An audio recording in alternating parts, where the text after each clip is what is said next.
और एक बड़ी खबर आपको बता दें, दो बड़े झटके लगे आज अरविंद केजरीवाल को। पहले सुप्रीम कोर्ट से और अब हाई कोर्ट से नोटिफिकेशन को रद्द करने से इनकार किया और साथ ही यह भी कह दिया कि अंतिम फैसला लेने का अधिकार नियुक्तियों को लेकर दिल्ली में एलजी के पास है। अगर क्या एलजी सेटिस्फाइड नहीं होते प्रपोजल से तो एलजी को भी उसे वापस करने का अधिकार फिर से दिया है अंतरिम आदेश में। भाई डेलिब्रेशंस के लिए उनको अधिकार दिया है, जो वही अधिकार कानून के अंदर भी है। तो कोई भी रिफ्यूजल और कोई भी डिफरेंट व्यू ऑनरेबल एलजी का बगैर ग्राउंड का हो ही नहीं सकता।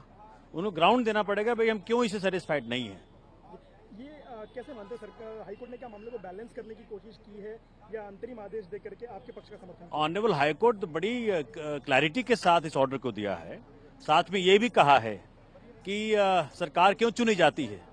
अगर वो अपने ऑफिस को एलोकेट ही ना कर सके, अगर काम एलोकेट ना कर सके तो क्यों चुनी जाती है सरकार। इसके कारण ऑनरेबल हाईकोर्ट ने यह भी कहा केंद्र सरकार को कि आप और राज्यों में क्या व्यवस्था है और यूटीज में क्या व्यवस्था है, उस पर भी एक आप एफिडेविट फाइल करें। आज दिल्ली के लोगों की जीत हुई है। Today is the victory of the people of Delhi, of the constitution, and honourable high court directed that Honorable Chief Minister's orders as to work allocation be sent to Honorable LG for his deliberations. All right? And which is a provision under the law of the land also. It means that the provisions as per the Constitution, as per the Government of NCT of Delhi Act, and as per the transaction of business rules, they are upheld. And the so-called notification issued by the central government to take away the people of Delhi's rights as to services and work allocation for the interim period has been taken away. तो सोमनाथ भारती आम आदमी party के विधायक जो इसे आम आदमी की बड़ी जीत करार देने, लेकिन बड़ा झटका लगाया केजरीवाल सरकार को। पहले सुप्रीम कोर्ट से और अब हाई कोर्ट से।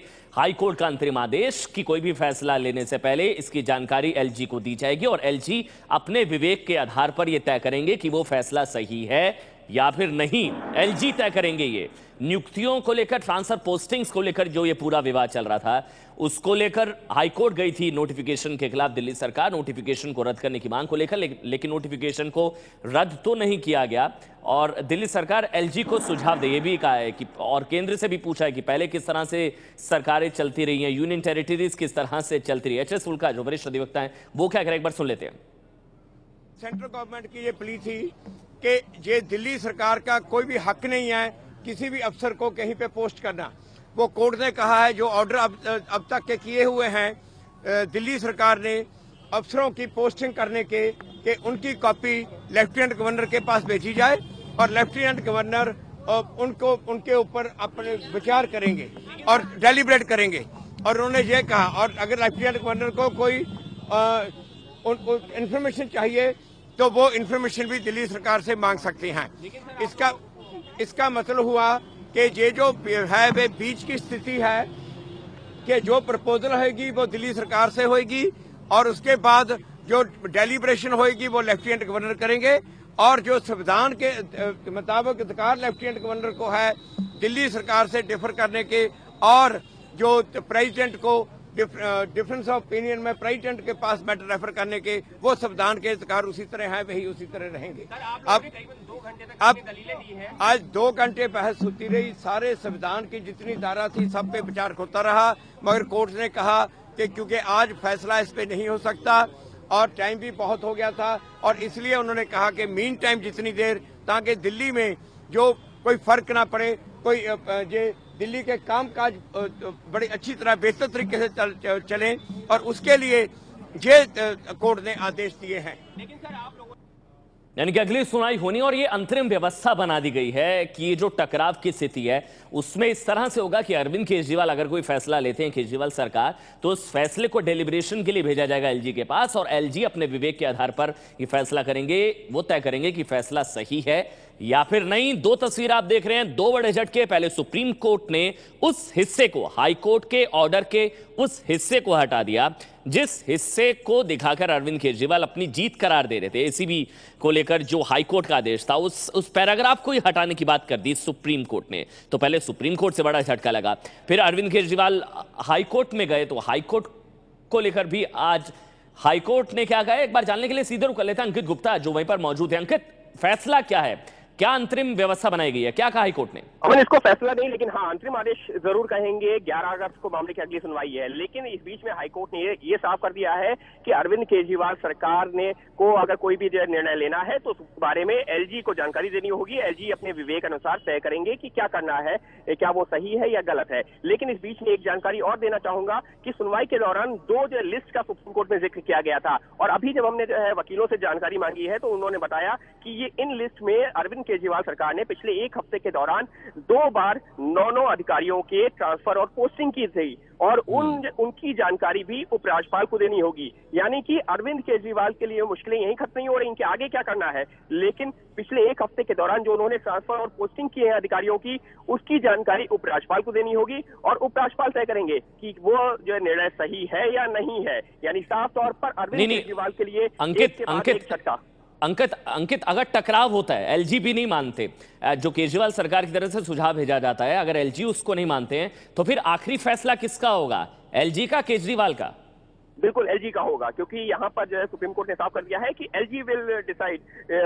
हाईकोर्ट ने साफ कर दिया अपने आदेश में, अंतरिम आदेश में, कि एलजी का आखिरी फैसला होगा। एलजी तय करेंगे अपने विवेकानुसार कि क्या सही है क्या गलत है, यानी एलजी का आखिरी फैसला। लेकिन इस बीच में जो आम आदमी पार्टी है वो लगातार अदालत में ये भी दलील ले रही थी कि एलजी अगर उनको नहीं समझ में आता है तो वो इस मामले को दोबारा जो है प्रेसिडेंट के पास भेज सकते हैं, प्रेसिडेंट का जो फैसला हो वो अंतिम फैसला माना जाए। लेकिन दिल्ली हाईकोर्ट ने अपने आदेश में, अंतिम आदेश में, इस बात का कहीं जिक्र नहीं किया है। दिल्ली हाईकोर्ट का अगर हम अंतिम आदेश की बात करते हैं तो वो 3 लाइन का है कि अगर आम आदमी पार्टी सरकार कोई भी फैसला लेती है और उस बारे में जो है अगर वो कोई भी निर्णय लेते हैं तो उस बारे में दिल्ली के उपराज्यपाल को जानकारी देनी होगी।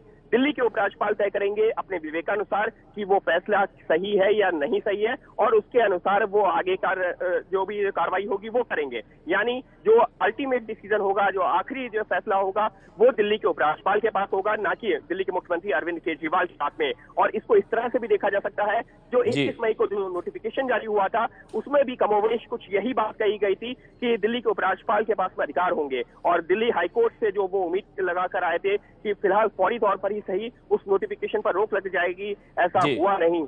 जी अमन, तो बड़ी खबर आपको बता रहे हैं, 2 बड़े झटके आज अरविंद केजरीवाल को लगे हैं, केजरीवाल सरकार को लगे हैं।